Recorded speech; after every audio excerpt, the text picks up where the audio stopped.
नमस्कार दोस्तों, लोकोच की जानकारी चैनल में आप सभी का स्वागत है। आज हम एसएचजी की ऑडिट करने के बारे में सीखेंगे और ऑडिट क्यों ज़रूरी है, किसे कहते हैं, क्या क्या चीज़ें निकाली जाती हैं स्वयं सहायता समूह के रिकॉर्ड के अंतर्गत। तो हम ये सभी जानकारी इस चैनल के माध्यम से सीखेंगे। आप सभी से रिक्वेस्ट है कि इस चैनल पर like and subscribe and share ज़रूर करें।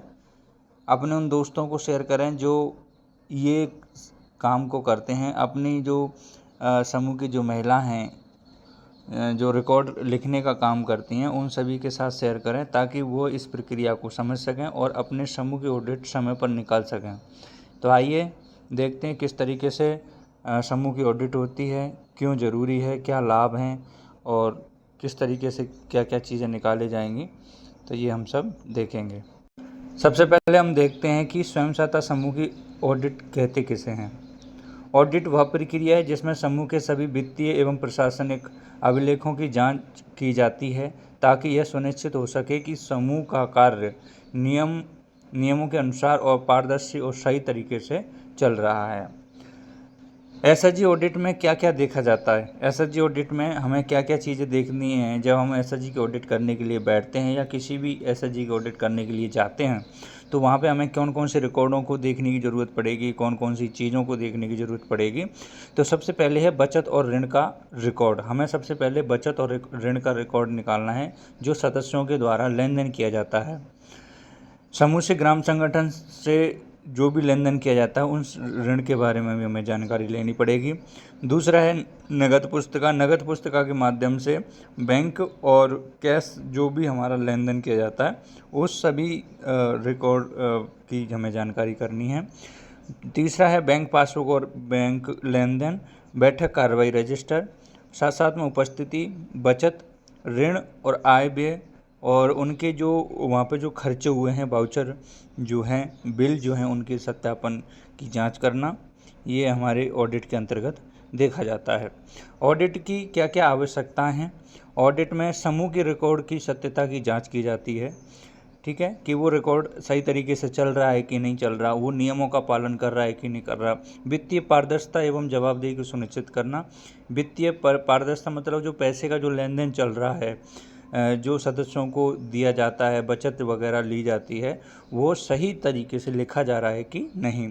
गड़बड़ी, त्रुटि, अनियमितता का पता लगता है। अगर उसमें कोई भी गड़बड़ी हो रही है, गलती होती है, कोई भी चीज़ गलत तरीके से लिखी गई है या कोई भूल चूक यदि अगर होती है या सदस्य या बुककीपर के द्वारा कोई गड़बड़ की जाती है तो उस चीज़ का भी ऑडिट के माध्यम से पता चल सकता है। बैंक एवं एचएसआरएलएम के साथ के प्रति विश्वास बढ़ाना। हमारे जो बैंक बचत खाता जो होता है बैंक के साथ में और हमारे एसआरएलएम के साथ जो एनआरएलएम के साथ जो स्वयं सहायता समूह बने होते हैं तो उसके साथ में हमारा विश्वास बढ़ता है। समूह को मजबूत एवं आत्मनिर्भर बनाना। इस ऑडिट के माध्यम से समूह मजबूत बनता है और आत्मनिर्भर बनता है, अपने लेन देनों को प्रति विश्वास बनता है। भविष्य में अधिक ऋण एवं योजनाओं का लाभ प्राप्त करने में सहायता करती है ऑडिट। अगर भविष्य में कोई भी ऋण हमें चाहिए, किसी भी योजना के तहत चाहिए, तो हम इस ऑडिट के माध्यम से और ऋण की डिमांड कर सकते हैं। ऑडिट के लाभ। ऑडिट से क्या क्या लाभ हमें होते हैं, ऑडिट हमें जो हम निकालते हैं उससे क्या क्या फ़ायदे होंगे। तो सबसे पहला फ़ायदा होता है समूह की वित्तीय स्थिति स्पष्ट होती है। समूह की जो हमारा लेन देन जो चल रहा है, सबसे अच्छा फ़ायदा तो ये है कि उसमें स्पष्ट हो जाता है कि इतना पैसा आया है, इतना गया है, ये हमारे समूह के पास में बचा हुआ है। सदस्यों का विश्वास बढ़ता है। जब हम ऑडिट करते हैं तो जब हम समूहों को चलाते हैं तो कई सदस्यों को ऐसा लगता है कि पता नहीं पैसा कहाँ जा रहा है, किस तरीके से जा रहा है, ये बुककीपर गलत कर रही है या पैसा खा रही है। जो भी उनका मन में जो गलत फहमियाँ होती हैं, इस ऑडिट के माध्यम से वो दूर हो जाती हैं। सदस्यों का विश्वास बढ़ता है और रिकॉर्ड समय पर अपडेट रहता है। यदि हम ऑडिट करवाते हैं हर सालाना, साल में एक बार समूह की ऑडिट की जाती है, तो हर साल जब ऑडिट करते हैं तो रिकॉर्ड अगर कोई भी अधूरा पड़ा है तो उसको भी वह जिम्मेदारी पूर्वक कंप्लीट कर लेते हैं।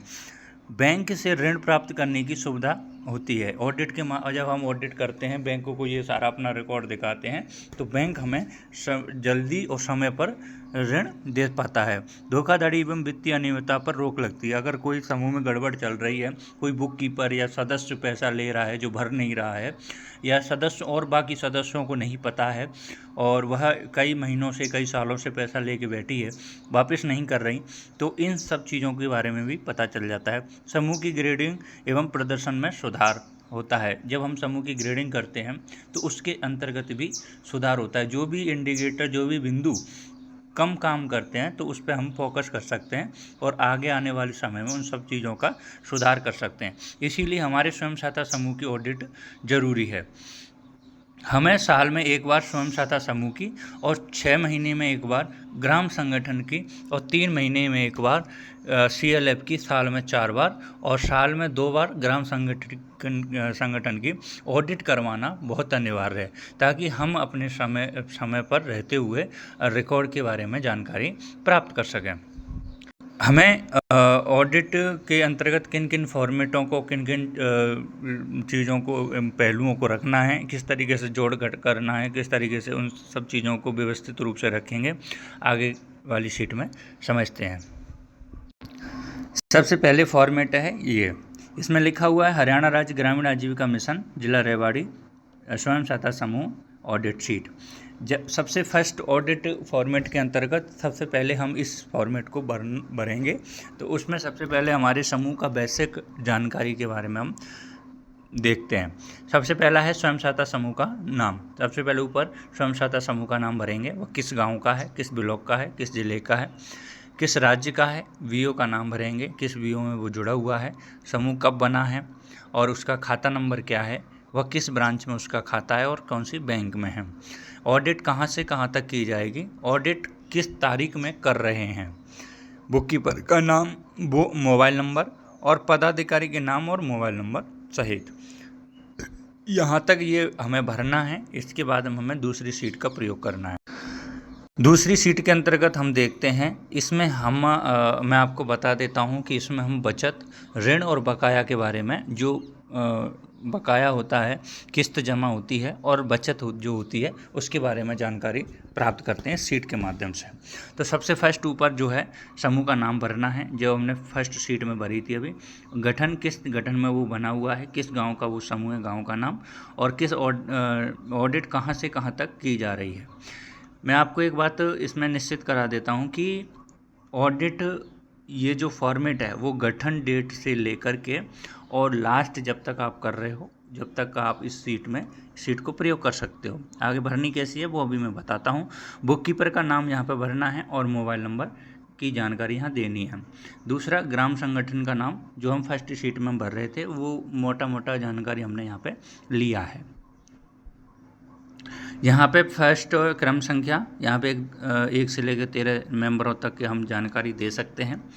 सदस्य का नाम पहला, फिर जो भी हम समूह का ऑडिट कर रहे हैं उसमें समूह जो सदस्य जुड़े हुए हैं उन सदस्य का नाम, पति का नाम, कुल बचत जमा जब से हमारा समूह गठन डेट हुआ है और जहाँ तक हम ऑडिट कर रहे हैं, कोशिश करते हैं कि 31 मार्च तक हम ऑडिट करें, लेकिन अभी हम जुलाई के अंतर्गत बैठे हुए हैं, जुलाई का माह चल रहा है, तो हम 30 जून 2026 तक का इसमें ऑडिट कर सकते हैं। तो कुल बचत जमा जो भी गठन डेट से और 30 जून तक जो भी हमारी बचत हुई है एक एक मेंबर की, तो मान लो कि यहाँ पर फर्स्ट नाम है सुनीता। सुनीता की कुल बचत कितनी हुई है, सुनीता ने शुरू से अब तक कुल कितना जुर्माना समूह के अंतर्गत जमा कर दिया है। ग्राम संगठन में VO और CIF फंड, यानी कि VO के द्वारा जो हमें CIF फंड मिला है, जो हमें ग्राम संगठन के अंतर्गत, ग्राम संगठन से स्वयं सहायता समूह में जो VO CIF जो आया हुआ होता है उसमें हमें देखना है। ये जो आप देख रहे हो VO और CIF फंड जो 50-50 हज़ार रुपये, अब वर्तमान में उसको 1.5 लाख रुपए कर दिया है, तो 1.5 लाख जो भी CIF SRLM से प्राप्त हुआ है और ग्राम संगठन में आया है, ग्राम संगठन से समूह में आया है, समूह में से मेंबरों पर गया है, तो इस सुनीता ने उस फंड में से कितना पैसा लिया है। इसके बाद में जब गठन हुआ जब से और अब तक नया ऋण कितना ले लिया है। इसके बाद में किस्त जमा, किस्त शुरू से और अब तक इसने कितनी किस्त जमा कर दी है, कितनी ब्याज जमा कर दी है और कुल कितना जमा हो गया है। किस्त और ब्याज का हम यहाँ पर कुल कर देंगे। इसके बाद में है सबसे लास्ट में बकाया ऋण। तो VOCIF का फंड प्लस नया ऋण के जो योग आएगा, इन दोनों को प्लस करने के बाद जो योग आएगा इसमें से हम किस्त जमा वाले